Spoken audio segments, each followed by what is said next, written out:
Hello, everybody. Welcome to another episode of Let Fear Bounce. This is your host, Kim Langling. I am so happy that you are spending just a small part of your day with myself and my special guest today, Emma Davis. She is a entrepreneur, horse trainer, but she's also the founder of the pet CBD product and brand Mikko's Choice. I am so excited for this conversation, folks, but she's got a lot of information that many of you may not know about that can help you as well as your pets. So, Emma, thank you. Thank you for joining me on Let Fear Bounce today. Thanks for having me. So, okay, we're going to jump right into it. First off, I want to know who Mikko is. Yes, great question. He is my wild Mustang, who I adopted from the government, and we have quite a long story together that we can get into. But he is essentially the inspiration for my brand. That is awesome. A wild Mustang. How cool. How cool is Yeah. that? And I've been on your website, and we did chat prior to today, and he is an absolutely gorgeous soul. So, Thank you. first off, thank you for what you do in rescuing. And I didn't mention that you also rescue animals, and you're very, very passionate about that. Mhm. And I want to get into how you came into this journey. So, Emma, I know that your journey started when you were initially trampled by a horse. Share a little bit about that journey with us. Yes, that's true. I was working on a ranch leading an overnight trip for people, and my horse, we were galloping, and she got excited, started bucking, and I came off and she ran over me. And in that accident, she broke my back, and I had to be flown out, emergency surgery. And long story short, I had my spine fused. Otherwise, I was going to be paralyzed from the waist down. Oh, my. And of course, you can imagine after a surgery like that, they give you opioids to recover. And I was looking at a year-long recovery, learning how to move again. I couldn't even hold a glass of juice. I was so weak, couldn't open doors. So through that process, the opioids really messed with me. And at the same time, my brother was starting a cannabis delivery. And he suggested, hey, why don't you try some CBD to help with your pain and inflammation that you have going on post-surgery? And I hadn't really dabbled in it before.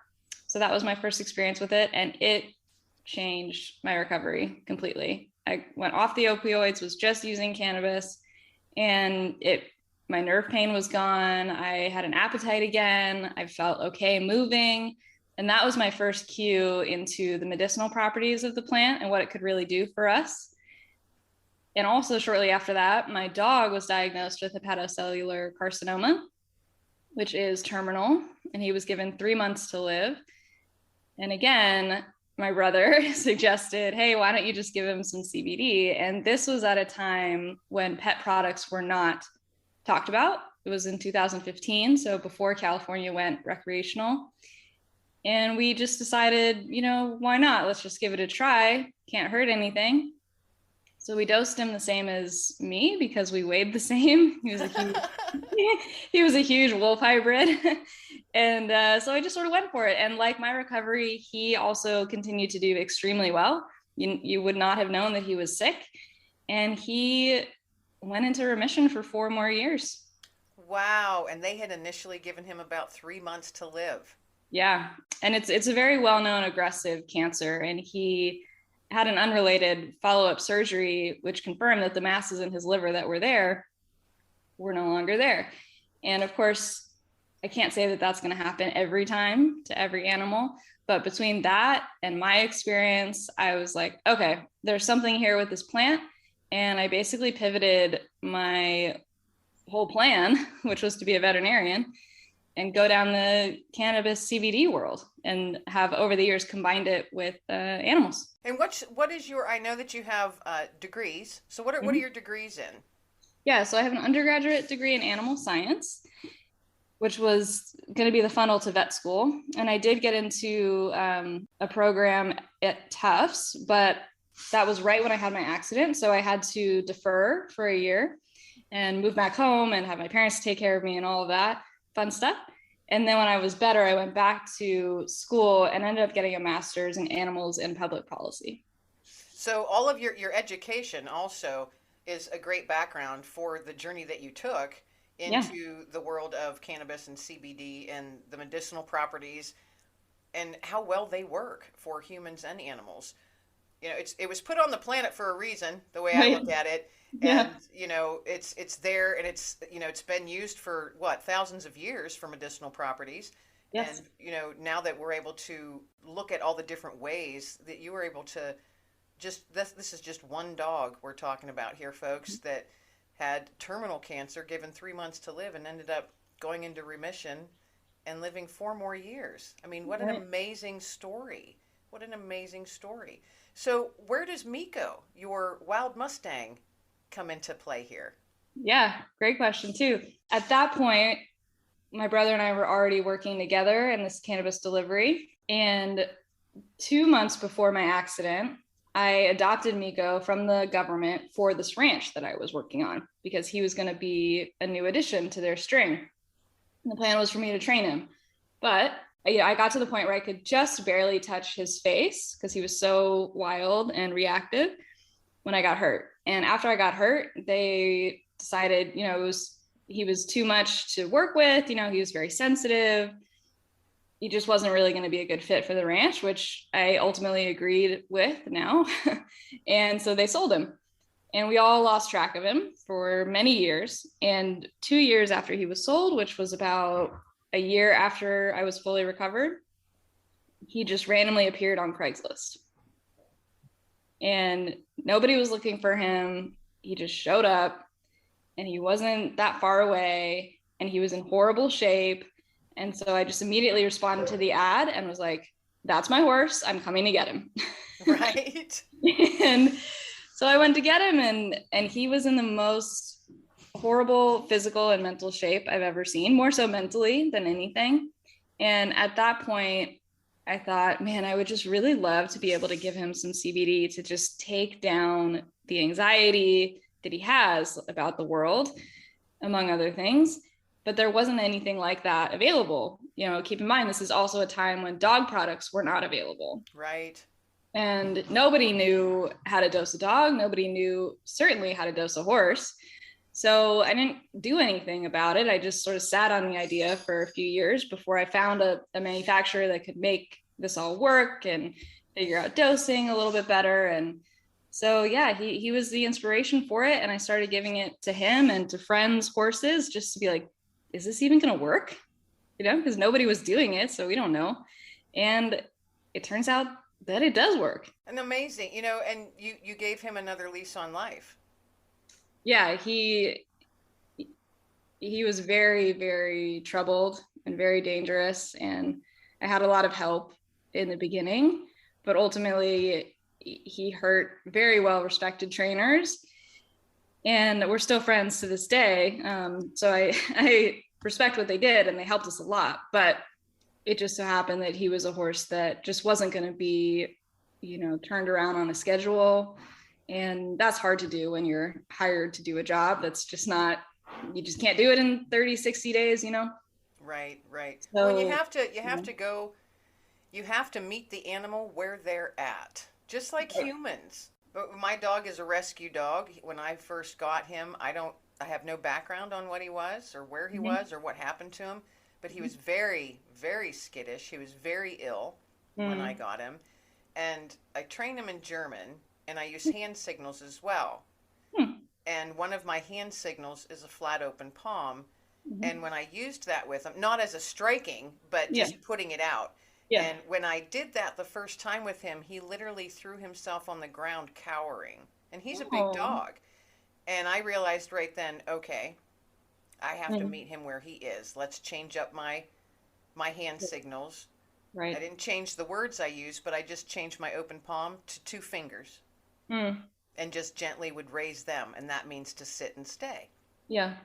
And that worked. So you just, and I love how, you used respected trainers, of course, to help with him, but you also were able to eventually meet him where he was at. And I think that's so important. And I'm so glad you did that. Thanks. Yeah, me too. And it's funny because now you wouldn't really know just the extremes that he had before. and people have offered to buy him off of me. I'm like, no, you don't want to do that because he doesn't let anybody else ride him. Like he will bronk you off if you're even able to get close to try and get on him. So yeah, we've come a long way, and I've realized that it just takes the time it takes. And yeah, you absolutely have to meet them where they're at. And you're his human, and that's all there is to it. Yeah, apparently. That's right. I love it when they choose you. Yeah, it does feel kind of special. Yes, so you guys have obviously you guys have a special bond, and it took years to get there, but maybe the journey rolled out exactly the way it was supposed to. I think it did. Yeah. So tell me more about the brand. You've got this. It's called Mikko's Choice brand, and tell me a little bit more about that and how you're getting that word out to the world. Yeah, so it started in 2019 officially, but before that, I was giving it out to friends just to see, oh, your horse has this, your horse has that. Will it work? What dose should we give? Because again, nobody had the answers to these questions. And so once I figured out that it was helping a wide variety of things like anxiety, arthritis, navicular, ring bone, I put it out on the market. And the thing about CBD and cannabis is you can't advertise for it right now. It's very, very restrictive. So this whole time it's been word of mouth. Just you try it, you tell your friend, they try it, so on and so forth. And the growth has been really surprising that way. But I also think it's more meaningful that way, than a company just blasting you with ads and be like, we swear this and that. And I honestly haven't advertised at all traditionally. All word of mouth, using some brand ambassadors on social media, of course, because you have to kind of do that. But they truly believe in the product and what it's doing, because it's all people that had a horse that had an issue and was like, hey, try this, it might help, and then it sort of spirals from there. And now recently I've released a tincture, because before the product was a CBD pellet, which was just made out of the hemp plant, and that was very specific to horses. And so now this tincture can be given to any animal. So dogs, cats, pigs, horses, goats, llamas, you name it, they can take it. And that has only been out for maybe 6 weeks or so. So it's pretty new. But again, the response has been just amazing. Every time somebody says, hey, I gave it for this reason and I didn't really expect it to help, I'm like, cool. No, Great. that's awesome. That's awesome. And I do want folks, those that are listening, she didn't just come up with this stuff and she's mixing stuff up in her barn. Right. Yeah. There's a lot of science behind it and a lot of other people with a lot of different expertises, working on this with her. So it's not something she's just brewing up in a kettle in her barn. So right. Yeah. I have really great manufacturing partners, and in terms of the dosing, it's been a lot of figuring it out myself and working with them collaboratively to have the products that I have. No, I bet it's a lot of work, and I think a lot of folks probably don't even realize just how much work and effort and all of the hours and trial and error and things that you probably had to go through to get to the point where you're actually able to brand it and sell it. So, good on you, girl. Good on you. Hey, if you're helping animals, I'm all for it. I'm all for it. And it's long been known to help those in humans with many different things. And I'm actually quite thankful that it's out there in a medicinal way for humans to use. That that's an option now instead of having to be secretive about it. Right. I know so many veterans that live with chronic pain or PTSD, Yeah. and a variety of things that it makes their life miserable. And if there's something out there that, and I'm a Christian, so I'm just going to flat out, if God provided it and he put it on this planet, it's there for a reason. And now we're able to see just all of the great things that it can do. So I'm glad that you've delved into that, you dove into that. And, just going with your own experience with the opiates that the doctors were prescribing to you to help you. And those are very addictive. They are. And you and I had talked off mic before that how ill they made you, that, you were just really ill taking Yeah. them, and thought to yourself, there's got to be a different way because you were absolutely miserable. Mm-hmm.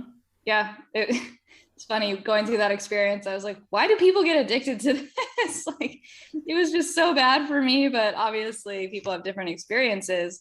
But over the years, what I've really learned with people is that they do want alternatives to those sort of medications. And a lot of our pets these days are on not opioids, but long term pain management.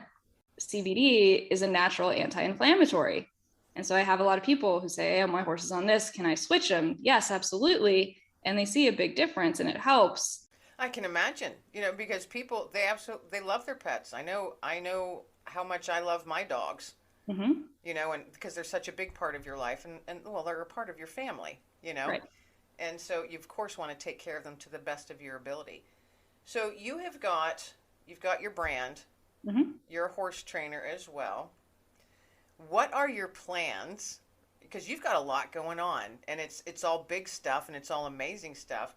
But where do you see yourself, your vision in 3 years from now? So, yeah, off of the branding and the business world, I also do a lot of work with rescues for various animals. And what I would like to do eventually is have a property, not necessarily a sanctuary, but a piece of land that can bring in various animals and rehabilitate them and rehome them. And of course, if something's not going to work out, they can stay. But I just think that rehabilitation and rehoming is a great way to help the most animals, because at a certain point, if you have a sanctuary, you're full and you can't take any more in. And then what do you do? So sort of having this like pipeline that we can get them from an auction, which I do a lot, and then find them a good home would be ideal. And then at the same place, have people come in, like you mentioned, veterans or people with PTSD, and work with these animals, whether that's just sitting in the field with them and holding space, or actually doing some training or the husbandry day to day, and just help people that way connect with the animals and just sort of create a safe, comfortable environment for everybody to come. That sounds beautiful. It's a Yeah. beautiful thing, and I've no doubt that you'll reach that. You'll reach that goal. I have no doubt about it. Because I just talking to you the couple times I can see and feel that passion that you have in your heart for what you do and for the animals.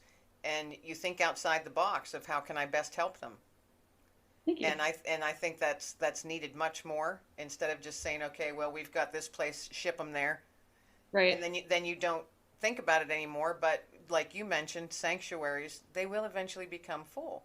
Yeah. And I think that's, it's a big problem right now, actually. Oh, okay. Then see, I'm not aware of all the issues in that, just because that's not my realm. I'm not in that realm, but I can only imagine that it would be. And Yeah. so, rehabilitating them and rehoming them, and I love how, you had mentioned bringing in folks, that it could be, a rehabilitation for them as well, to get their souls soothed a little bit. Right. Right. Yeah. In the work that I do with horses and people right now, sort of already kind of do that. And it's been really interesting to reshape how we think about like behavioral problems in animals, horses and dogs. And of course, we don't want to anthropomorphize them too much, but in a lot of ways, things are similar: stressors, anxiety, they're not comfortable with this. And so if we take a second to relate to them, maybe understand what they're going through, maybe we won't force them through something. We'll actually allow them to think through it and build their confidence, like a human therapist might do with somebody. Exactly. Yeah, meet them where they're at. Right. Yes. Yes, I say that a lot in just my regular life. Why couldn't you just meet them where they're at? Yeah. Yeah. Don't judge, don't put down, don't toss negative darts. Mm-hmm. Don't be forceful. Meet them where they're at, because everybody's at a different spot, and every animal Yeah. is at a different spot. And like I mentioned earlier with my boy Dexter, I had to meet him where he was. Mm-hmm. I didn't want to cause him more trauma or be a trigger to him. Right. I wanted him to realize, okay, yeah, mom's the boss, but she's also my safe space. Right. Yeah. you know So when you said you had mentioned that currently you kind of do work, have folks working with animals and stuff. Have Mm-hmm. you noticed that animals might take to a different person or a certain person real quickly, or there's like an instant connection, whereas you weren't anticipating that? Yeah, I have. I do a lot of work with horses these days, and they come with various things going on. And I have one person right now who really wants to form a connection with her horse so that when he is nervous or unsure, he looks to her instead of just trying to like leave the situation, which is very common of a fight or flight animal. And it's been really cool to watch that change in him because he used to bite her incessantly when he was nervous. He'd just be like, I can't handle this. I'm really stressed and I'm just going to take it out on you physically. And for a lot of people, that's really hard. And they're taught to just hit the horse in the face, like stop it, whatever. Let me get aggressive with you. And I actually told her to do something opposite, which was to just take a step back away from him and try and work through the situation in a different way. And now he doesn't bite her at all. And the other day I checked in with her and asked her, have you realized that he stopped biting you? And that sort of realization in her was like, oh, wow. Like, not only is he becoming more comfortable in these situations, but he's not taking it out on me anymore. He's now like looking and thinking through the situation, like, how can we get through this together? You're teaching horse whispering technique. You can be the horse whisperer teacher. Oh, man. What an honor. Oh, how awesome. What an amazing story you've got. And I know that there's an awful lot more to it. But I want you to share right now with folks where they can find more about you. If you've got a website or anything like that, share that with them. Sure. So my website, Mikko's Choice, that's M like Mike, IKKOS Choice, is where I sell my products on there. So you can find things for literally any animal. If it has a backbone, you can find something for it there. And then I also have an Instagram for that business as well. That's Mikko's_choice, and a Facebook for that.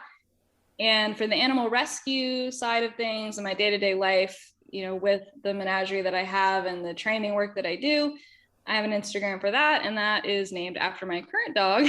And it's Brian Kangal, and that's Brian with an I and Kangal, which is the type of dog he is.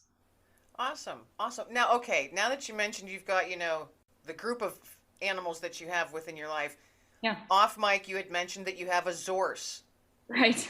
Now, share with the listeners what exactly a zorse is.